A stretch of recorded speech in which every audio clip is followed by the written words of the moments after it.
Salut tout le monde, j'espère que vous allez bien. Aujourd'hui, on va faire une recette pour Halloween, puisque souvent on fait plein de décorations avec nos citrouilles et on sait pas quoi en faire. Donc je vais vous proposer une recette de tarte au potimarron. La première fois que j'ai goûté une tarte à la citrouille, c'était ma sœur Pauline, qui revenait des États-Unis, qui me l'a fait goûter et honnêtement, c'était délicieux. Donc j'ai décidé de vous proposer ça cette année.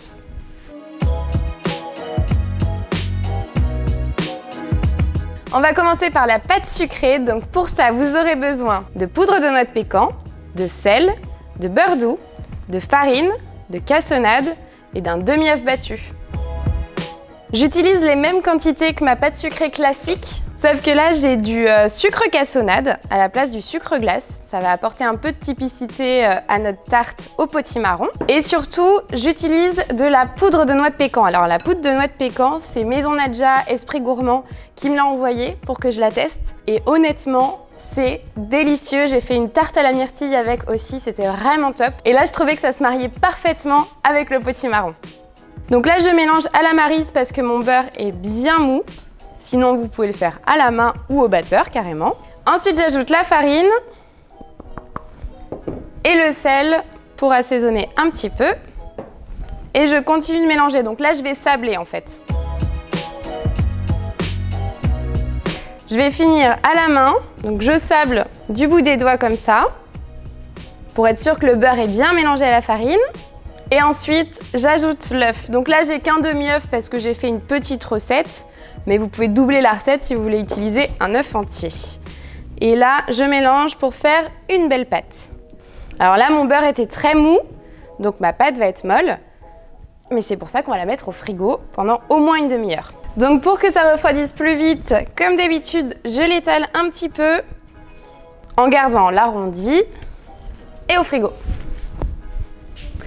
Ma pâte est bien froide. Hop.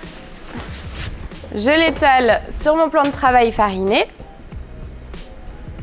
en faisant des petits quarts de tour pour garder sa forme ronde. Et j'hésite pas à remettre de la farine pour que ça colle pas.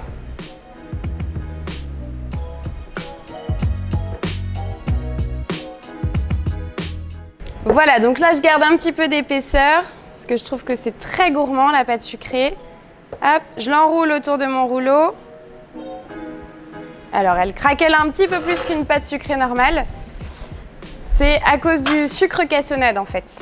C'est pas grave, ça donnera le même résultat. Hop, voilà. Donc je viens sur mon cercle. Là, j'ai un cercle de 18 cm et demi perforé. Donc je viens foncer comme d'habitude. Alors, je passe un petit coup de couteau pour enlever l'excédent. Parfait, et maintenant je pique avec le couteau pour éviter qu'elle gonfle à la cuisson. Et donc je vais la cuire d'abord à blanc, un petit peu, parce que notre appareil est liquide et sinon ça risque de remouiller la pâte. C'est parti, j'enfourne à 150 pendant à peu près un quart d'heure.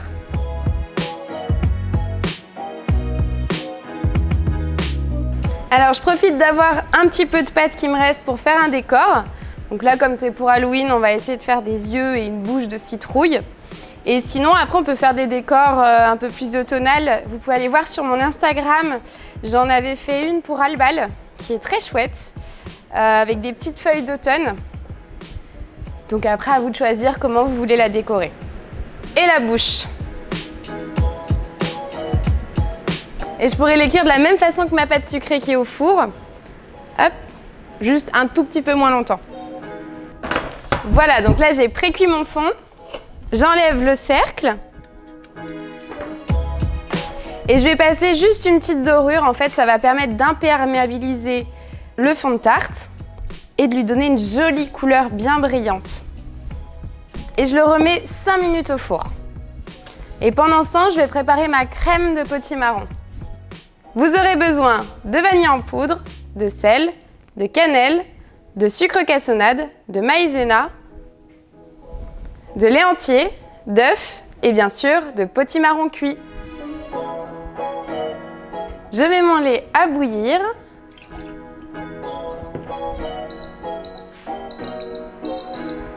Et pendant ce temps, je casse mes œufs que je mélange avec mon sucre cassonade, ma fécule ou ma maïzena.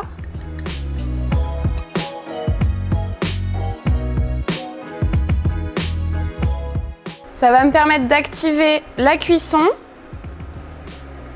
avant de partir au four. Je rajoute mes épices.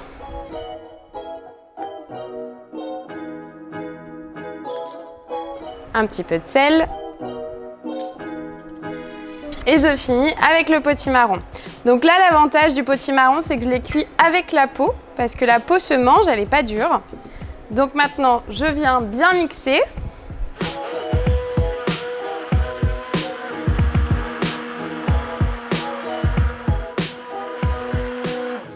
Et voilà, l'appareil est prêt. Donc maintenant, je vais récupérer mon fond de tarte qui a refroidi un petit peu.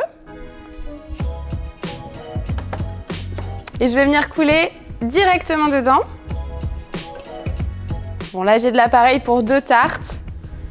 Et maintenant, je l'enfourne à 170 degrés. Là encore, ça va dépendre de votre four. Mais avec le four rationnel, c'est 170 et je vais le mettre environ 15 à 20 minutes.